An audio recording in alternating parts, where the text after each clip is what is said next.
Hello বন্ধুরা, welcome to only sports. তো এই ভিডিওতে আবারও আইএসএল নিয়ে আপডেট রয়েছে। তো আইএসএলে মোহনবাগানের পাশাপাশি ইস্টবেঙ্গল এবং মোহামেডান এসসি নিয়ে বেশ কিছু আপডেট রয়েছে, অল্প কিছু। তো ভিডিওটি সবাই শেষ পর্যন্ত দেখতে থাকো, আর চ্যানেলে নতুন হয়ে থাকলে চ্যানেলটি সাবস্ক্রাইব করে পাশে থাকা বেল আইকনটিকে অন করে পাশে থেকো। তো সেখানে কালকে সন্ধ্যে 7:30 থেকে ম্যাচ ছিল north east United FC versus FC গোয়ার মধ্যে। তো সেই ম্যাচটা শেষ পর্যন্ত এফসি গোয়া 1-1 গোলে ড্র করেছে। তো এই ড্রয়ের ফলে মোহনবাগান বাড়তি সুবিধা পেয়ে গেল আরও একটা, যেখানে এফসি গোয়া এই ম্যাচটা জিতে গেলে এফসি গোয়ার পয়েন্ট হয়ে যেত 29, তারা 2 নম্বরে উঠে আসতো। এমনিও এফসি গোয়া এখন 2 নম্বরে আছে 27 পয়েন্ট নিয়ে। তো সেখানে যদি এফসি গোয়া এই ম্যাচটা জিতে যেত তাহলে মোহনবাগানের সাথে এফসি গোয়ার 6 পয়েন্টের ডিফারেন্স থাকতো।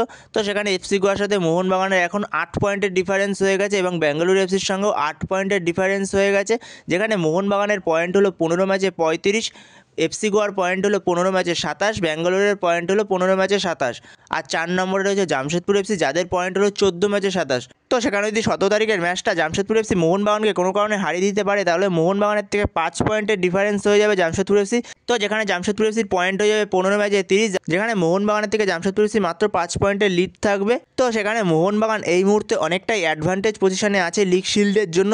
তো এখান থেকে মোহনবাগান যদি কোনো রকম কোনো খারাপ কিছু না করে, কোনো রকম খারাপ রেজাল্ট না করে, তাহলে মোহনবাগানের কাছে এবছরও লিগ শিল্ডটা আসছে, এটাই ধরে রাখা স্বাভাবিক। তো এখনও অনেকগুলো ম্যাচ বাকি আছে, এখনও শিওরভাবে সেটা বলা যাবে না। তো সেখানে যদি কোনো রকম কোনো কিছু ভুলভ্রান্তি না করে মোহনবাগান, তাহলে মোহনবাগানের কাছ থেকে এবছর লিগ শিল্ড কেউ নিতে পারছে না। যেখানে মোহনবাগান যে পরিমাণ এগিয়ে রয়েছে বাদবাকি টিমগুলোর থেকে, যেখানে এই মুহূর্তে 3টে টিম সমান সংখ্যক ম্যাচ খেলে ফেলেছে, যেখানে মোহনবাগান, এফসি গোয়া এবং বেঙ্গালুরু এফসি এরা তিনজনই সমান সংখ্যক ম্যাচ খেলে ফেলেছে। তো সেখানে বর্তমান সময়ে এই দুটো টিমের থেকে 8 পয়েন্টের লিডে রয়েছে।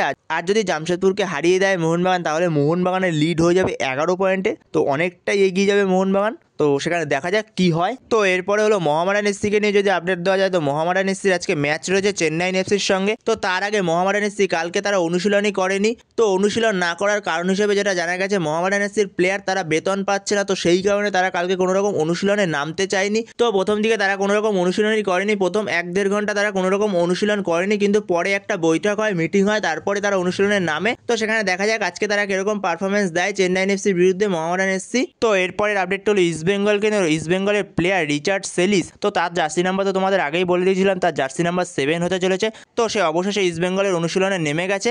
তো প্রথম দিন অনুশীলনে রিচার্ড সেলিস সে দারুণ খেললো, দারুণভাবে অনুশীলন করলো প্রথম দিনই। তো দুরন্ত পারফরমেন্স করেছে ইস্টবেঙ্গল, কোচের তাকে খুব পছন্দ হয়েছে ইস্টবেঙ্গলের নতুন কোচ অস্কার ব্রুজনের। তো রিচার্ড সেলিস সে পরের দিনের হয়তো এফসি গোয়া ম্যাচ থেকে সে অ্যাভেলেবেল থাকবে। তো বন্ধুরা, এই ভিডিওতে এই আপডেটগুলো নিয়ে আলোচনা করার ছিল। তো ভিডিওটি ভালো লাগলে অবশ্যই লাইক, শেয়ার, সাবস্ক্রাইব করতে ভুলো না। তো নেক্সট ভিডিওতে দেখা হচ্ছে, ততক্ষণের জন্য বাই বাই।